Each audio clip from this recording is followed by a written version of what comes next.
Salut à tous.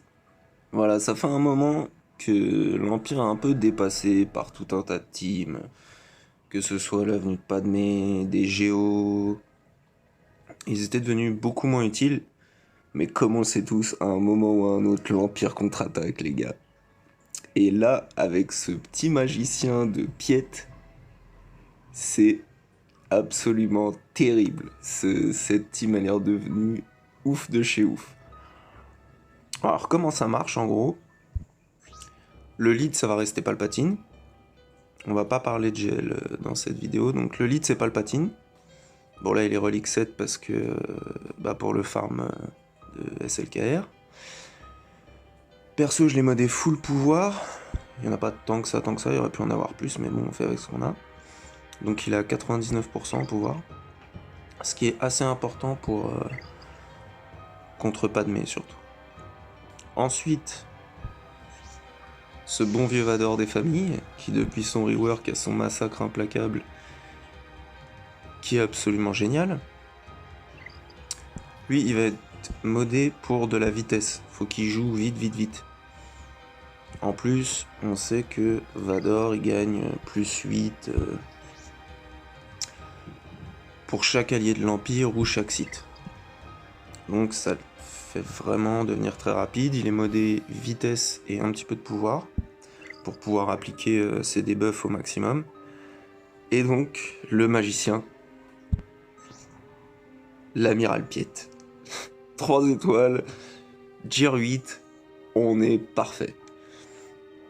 Bon alors comme vous pouvez voir, il n'y a pas la Zeta frappe sous-orbitale, qui est super intéressante, mais pas tout de suite, parce que 3 étoiles, Gear 8, faut qu'il tue quelqu'un, donc c'est pas très efficace pour le moment. Ce qui nous intéresse là, c'est le piège de l'empereur. Le piège de l'empereur, ça dit qu'en gros, à chaque fois qu'un de vos potes attaque, il va gagner un petit buff piège de l'empereur, ça lui donne plus 6% d'attaque. Ok, donc ça, sur le papier, c'est bien. Quand on cumule avec Massacre implacable, où Vador joue 75 000 fois avant tout le monde s'il est rapide, ça donne beaucoup de bonus d'attaque. Et le lancer de sable fait extrêmement mal. Et en plus, il y a un dernier petit truc qui est très intéressant, c'est que si Vador est dans les alliés, ils ont plus 20% de précision de pouvoir et de ténacité. C'est surtout le pouvoir encore. Comme ça, on est sûr que Vador, il va appliquer ses debuffs, et que grâce au lead de Palpatine, on va faire que jouer tout le temps, tout le temps, tout le temps, tout le temps. Alors après, selon ce que je vais affronter contre les Padmé, il y aura Throne pour pouvoir gagner. Il change vraiment la donne. Donc le mien est modé vitesse, il est à 308. Il y aura toujours le Short Trooper pour que Piet mette sa marque sur lui. Je l'ai récemment en remode, il est juste là pour faire joli, il a beaucoup de protection, je crois, pas de vitesse, rien. Ah, lui, il est juste là pour faire beau. Et sinon, contre les Géos, par exemple, on aura ce bon vieux Tarkin avec un tout petit peu de vitesse. Voilà, 208, 80 en mode. G10, superbe. Donc on va tout de suite voir ce que ça donne et on va bien s'amuser. Allez, il est temps de rentrer dans le vif du sujet. Les premiers ennemis, Géo, Alpha Relic 4, c'était mon premier test en guerre de territoire. On va voir ce que ça donne tout de suite. Petit mode avion, normal, guerre de territoire, tout le monde fait pareil bien sûr. On commence, et ce qui est pratique c'est comme ils sont 6, on va pouvoir en tuer 2 parce que à part l'alpha, ils sont G12. Donc, on a mis une fois notre AOE dot, on la met une deuxième fois, et là, pouf, un G12 en moins, lancer de sable sur l'alpha relique 4, pouf, allez, salut. Terminé, vous pouvez remballer les gars. C'est déjà fini. La petite AOE de Tarkin qui leur fait quand même mal. On essaye de faire survivre le Short Trooper, va-t-il s'en sortir? Oulala, c'est pas bien engagé pour lui. Oh, l'esquive, magnifique. Ouh là là, attention. Et voilà. Bon, il est G11, hein, c'est pas bien grave. Hop, les deux derniers sont stun. Pouf, le petit basique de Piette qui appelle un allié de l'Empire aléatoire. Ce qui fait que c'est un peu dangereux contre les Padmés.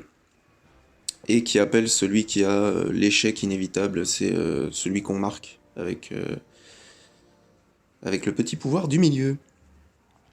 Donc là, pareil, premier test, un des premiers tests que j'ai fait contre des teams Padmé en arène. Mon classement étant pourri, je peux me faire plaisir. En plus, on a Yoda dans la team. Ce qui fait que c'est du classement 400 plus en arène, mais c'est une team Padmé arène quand même. Alors, comme on disait, l'ability block, il va passer quasiment à chaque fois. Si vous avez modé Vador en pouvoir, en plus avec la capacité de Piette qui fait qu'il a 20% de pouvoir de plus. Donc là, on a fait le lancer de sable sur Anakin, même si on sait que ça va pas le tuer à cause du petit buff vert qu'il a. Là, on met l'échec inévitable sur le Short Trooper. Attention, vous êtes prêts à voir un miracle? Piette 3 étoiles versus Anakin R7. On est bien. Alors là, le seul problème, voilà, c'est que comme sur son basique, Piette appelle un allié aléatoire de l'Empire, plus celui qui a l'échec inévitable, donc le Short Trooper, ça a fait régénérer la protection de Yoda. Mais c'est pas grave.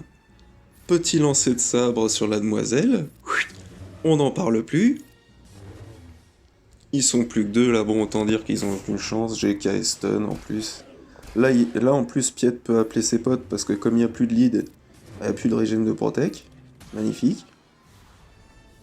Et voilà, petite victoire contre une team Padmé, avec un 3 étoiles G8. Qu'est-ce qu'il y a? Voilà, donc la petite team qui fait kiffer. Comme je disais, mon classement d'arène est pourri, mais on s'en fout. C'est franchement génial de revoir l'Empire être capable de battre des teams assez chiantes. Moi, ils m'ont permis de gagner récemment en GA, justement en affrontant la team Padmé du mec et en mettant Traya sur la Raven du mec en question. Voilà, c'est juste pépite, c'est juste pépiette. Le petit jeu de mots pour la fin. Allez, bon jeu à tous.